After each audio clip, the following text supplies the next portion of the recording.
Benny, welcome to the show. Thank you so much for having me. Appreciate it.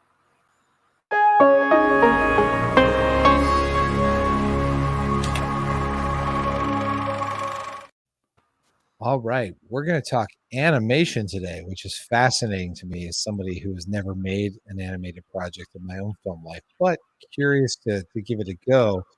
I can't say that I see a whole lot of independent animation. I think of animation, I think of the big studios doing it. I think of the kids' cartoons, the things I grew up watching on Saturday morning or after school. How does one as a filmmaker get on the path of making animated projects? Well, it's a lot of hard work.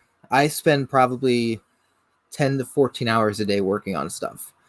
And it all came out of necessity because I was tired of not having the budgets to make Hmm. the films that I wanted to. And the one day I thought, well, what if I start to learn how to animate films? And so about 4 years ago, did some research and I started to teach myself how to animate in 3D. And I think the jump for filmmakers is really easy because we already understand about 70% of the concepts of animation. The big stuff is lighting Hmm. and keyframing. The 3D world is the exact same as if you're on set. So if you know to put your light here, here, and here, that's exactly where you put your lights in the digital world. So are So you self-taught in animation then? yeah, That's because I know that people do go to school and generally study it for years and years, but you just took the same way that I picked up a camera and learned how to shoot things, which I know you shoot traditional films as well. You just decided to say this software isn't any different than any other software I have to learn in film. So that's incredible. Which out of the three we're going to talk about today, what's the chronological order? Let's talk about them in chronological order. the first one I did was Peaches, and then, or no, I did Lost Souls first, and then Peaches, and now there's no one in the kitchen. But Peaches and Lost Souls are on Reveel'd in the opposite order. Okay. Well, let's talk about Lost Souls first then. What, where do your idea, where's the idea for maybe set up for our audience, like tell them a little bit about what the film is about and where the idea comes from. Well, Lost Souls is about a girl in ancient Japan, and her husband, boyfriend, whatever you want to say at the time. I had never disclosed that. He went off to do a mission, and he never returned. And he had told her, if I don't come back, I will wait for you on the other side. So he doesn't comes back, and she jumps off the bridge where they met and fell in love, and she's expecting him to be waiting for her, and she ends up waiting centuries on the bridge for him to return. So it's this eternal love story, which I really loved. I think with animation, you're probably also able to do a lot more things that as an independent film you wouldn't be able to do. Even in Absolutely. terms of accessing like just the perfect location with the right bridge, with everything that you're able to sort of build Yep. to a T the exact thing that you would want to do. Now Yeah, this I built that this bridge. this one's, and there's a difference between this. um I felt like I was watching the progression of an animator and somebody developing their skills telling animated films as I watched through these. We're going to talk about there's no one in the kitchen because although it's not on it might be on Reveal when people are watching this, it might be coming soon. So there's a reason to come back to revealmovies.com. There's always new content popping up. But I think that, correct me if I'm wrong, but there's no one in the kitchen is the first time that you involve sort of lip sync and actors sort of actually talking Yes. through the animated characters versus more of a voiceover or surrealist sort of point of view. What is the challenge like that in jumping from non-talking animated characters into then doing the lip sync portion of it? Well, I lucked out because a script was released for the program that I used that does facial mocap.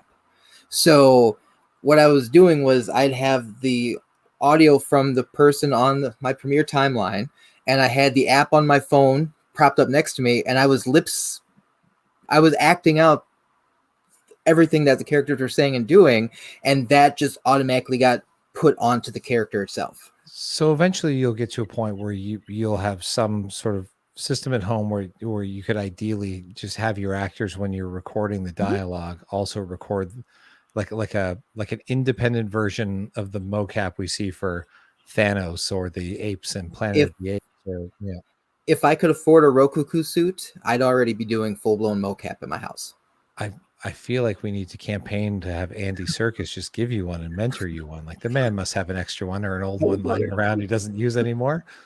Okay, so where a story like Peaches, where again, what's the inspiration behind that? Why create that particular story?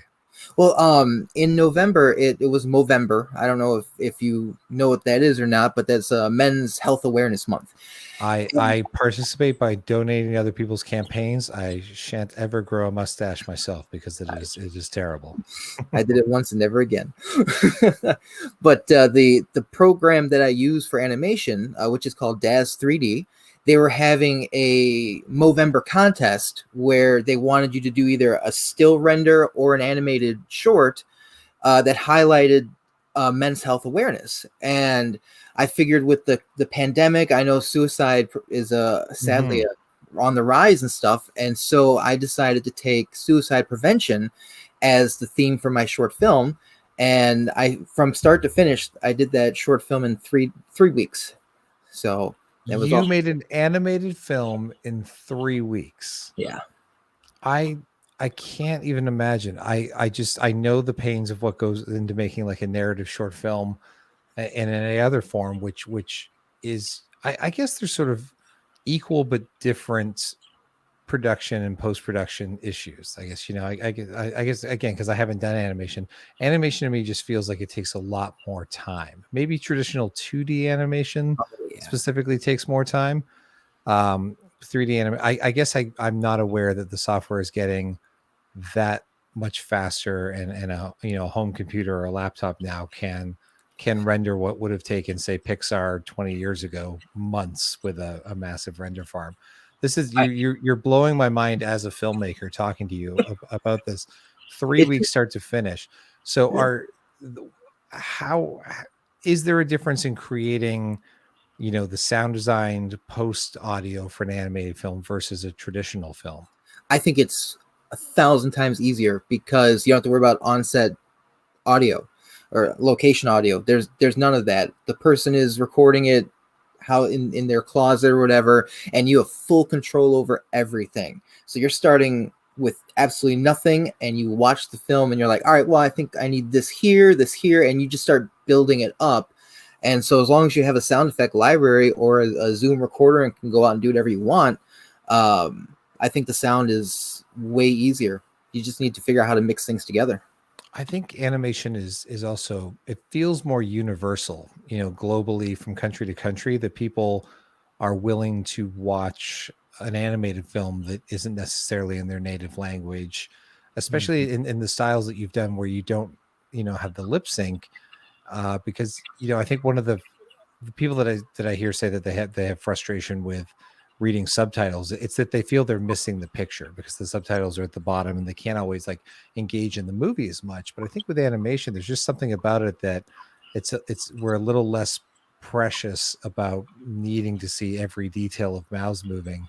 Mhm. Because I find myself watching a lot more foreign animated film, and I think maybe that's people's great entry point into watching foreign film. It could be. um, what is your relationship with working in film in different cultures and different languages? Because you're not, you're these films are not necessarily North American or American films. Well, my whole goal as a filmmaker was always to make films in Hong Kong.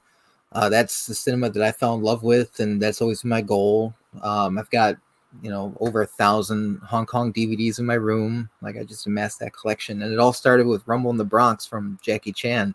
My mom took me to. Which was shot where? That was shot in Canada. And yeah, in Vancouver, because you can see the mountains of the Bronx. We're all Yep. famous, the gaff that nobody thought to paint out. Yeah. Yep. Yeah, it all started with that. So all my influences are coming from Hong Kong. And so if you watch a lot of the cinema, you'll see a lot of like 90s Hong Kong, like Mhm. Y and Johnny Toe and stuff like that, just kind of creeping into what I do. And you've spent time there and shot films there as well, correct? Yeah, I've done 2 Chinese co-productions. We went and shot a third of a feature in Shenzhen and Dongguan, and I've been to Beijing numerous times to do sound design for the TV show that we did and all that stuff too. So I'm trying to learn both Mandarin and Cantonese. I've been doing that for like 15 years now. So trying. I mean, it's the number one cinema market, or about to become the number one cinema market. So I think you're well ahead of all the other North American filmmakers that should be doing what you're doing in order to get ready for the more and more co-productions that are coming. How does a platform like Reveal help you find new life for your projects? I think it's wonderful because this is a worldwide audience on Yeah. the app, right? So people who would never have a chance to, who would never find me, they're not searching my name on YouTube or anything like that, but on the app they can click through there and they can see the animation line and see my films, and more people are finding it than if I just threw it up myself on under my name. So Yeah, I think it's what a lot of audience members that just enjoy cinema and short films that don't necessarily follow the industry is that independent creators don't have the marketing budget, they don't have the reach that a studio has or a TV network has. So by being part of an upstart sort of like studio and streaming space like Reveal, you're able to get your film in front, and that's always the most important thing for filmmakers is we make films for people to see our work. mm-hmm. So, being part of a community of short films where everybody's working together to promote each other's work has been like, I have 3 or 4 films that are on Reveal as well for my own works. I just find it such a loving and giving community, and I've been able to connect. That's sort of why I wanted to start Reveal'd and chat with people. It's just I love meeting creators and my fellow filmmakers on there. Uh, Back to the films. Let's talk about There's No One in the Kitchen, because this movie genuinely creeped me out. And I Yes. think like everybody has to watch your work on Reveal, but this one in particular, when it hit Reveal, I think it's going to make waves, because I can't say that I've ever been like seen an animated horror film before. Yeah, This I've felt like my pitch is like Toy Story meets The Conjuring. Would be like my brief Hollywood review of the film. But I mean, where does this idea come from? Tell people what this film's about. well about it's about Johnny. He's a kid, probably 9-10 years old, and his family moved into a new house they just bought, and his dad calls him down for lunch to get his favorite meal, ham and cheese wrapped in chocolate chip pancakes with syrup on the side and a Jolt soda. But as he leaves the safety of his room, he's finding things aren't really what they seem.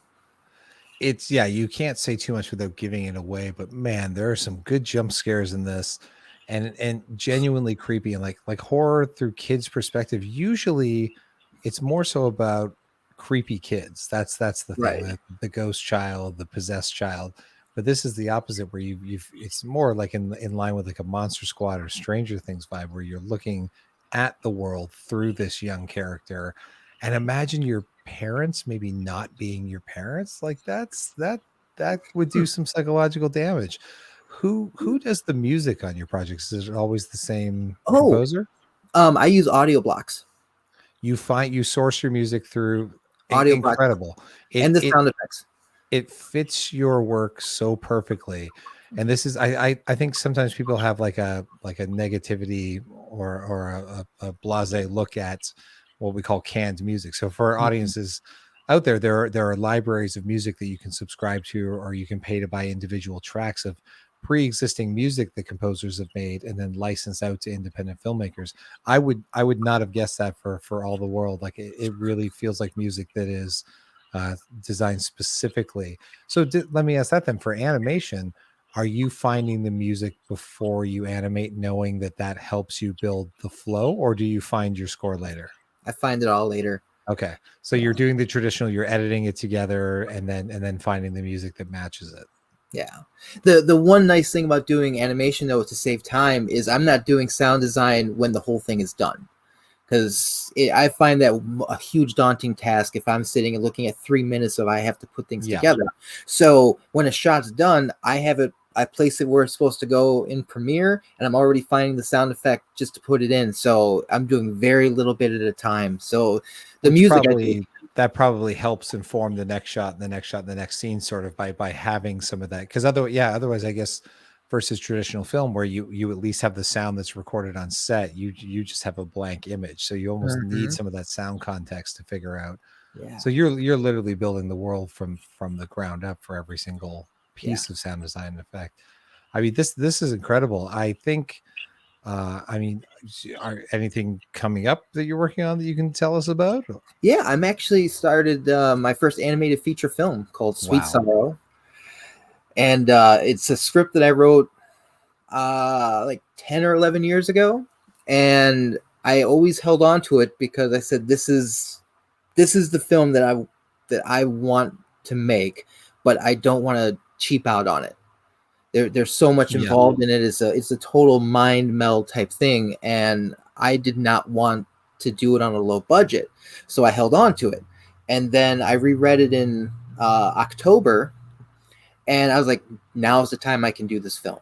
So I started getting my cast together and all that. Yeah. And they're slowly getting their audio to me, and I'm doing shots here and there. And How is it? How is it? Would you say then that obviously it sounds like the quarantine hasn't limited your creativity at all? It feels like you've been more inspired. it's this has been the best year for me filmmaking wise out of anything, because I sit in my room for easily 10 to 14 hours a day and I just work. Like Lost Souls, I learned an entire new animation program that I wasn't using to make that during lockdown. I'm going to use you as my new example because I talk to young filmmakers all the time that are asking like, well, I don't have this camera. I can't get out there and do it. And I always say like, do you have one of these? Do you have a device in your hand that is a mobile film studio? You can make your movie, like get off your butt and go make it. But I'm going to now use the like, listen, Bennie Woodell makes animated films from his home studio as a one-man show. You can pick up the camera and get some friends and go into the woods and make your horror movie or whatever you're stopping yourself from doing. This is an inspired chat, my friend. I mean, I've always loved our conversation. It's usually, you're actively involved in the Dances with Films Festival that I'm at often. Thankfully, they select my work on a regular basis, and we have these great chats in the lounge, but you're usually running from one thing to another that you're trying to solve and produce all the video content for them on the fly. So lovely to chat with you here, and I'm sure you'll be back on the show as you continue to make projects and get more content on Reveel'd. But I'm so happy that I have a fellow friend here on the Reveel'd platform and in the family. And I really, really suggest the audience to check out Lost Souls. Check out There's No One in the Kitchen when it gets released, and check out Peaches. You will not be disappointed, and you will see a unique voice and style in animation, I'm sure.